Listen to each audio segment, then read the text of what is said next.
nakatalikod ka? Bakit ba pinagtatanggol mo yung Raul na yan? Paano, nobyo? Yan naman ang hirap sa inyo eh. Thank you, Bang Court Martial. Ruben, lahat ba todo pasa na lamang sa'yo ang ginagawa sa akin yung anak mo, ha? Ha?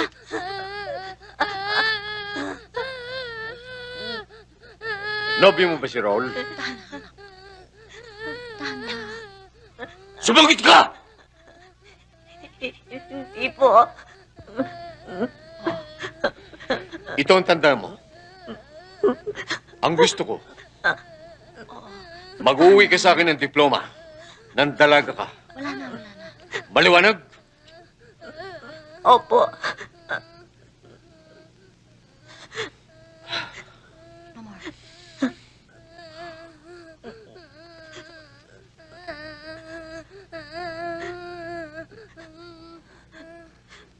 O sige.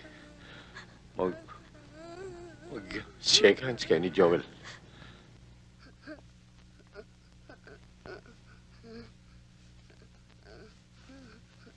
Bati na kayo. Haggan mo siya.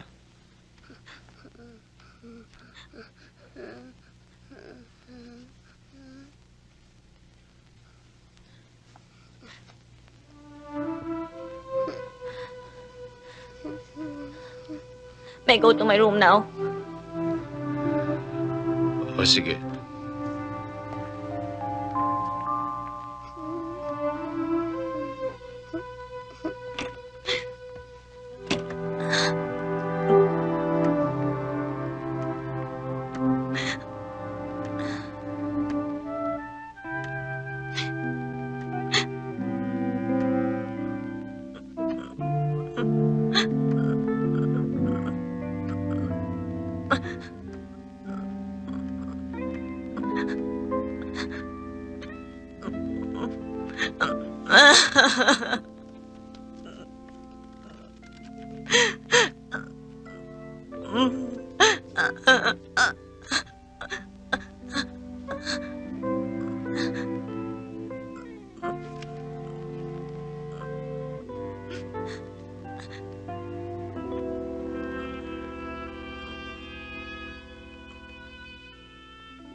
Yan naman ang hirap sa'yo, Ruben eh.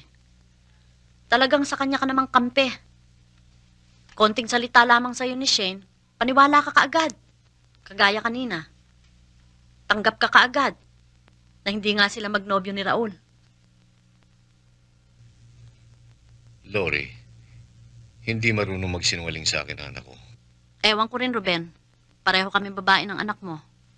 Yung unang hatid pa lamang niya sa gate, kita ko na ebidensya. Ibahin na nga natin ang ating usapan. Sumasakit lang lalo ang ulo ko eh.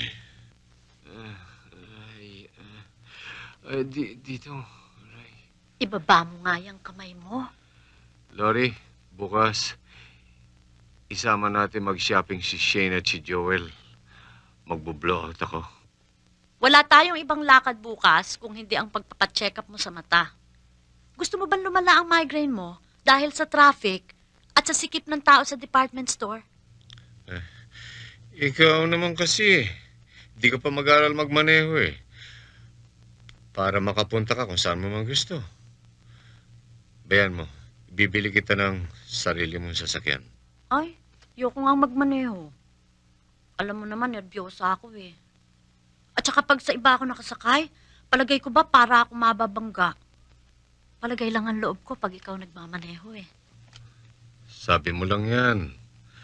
Kapag ka ikaw na may hawak na manibela, mawawala na ang pagka-nervyosa mo.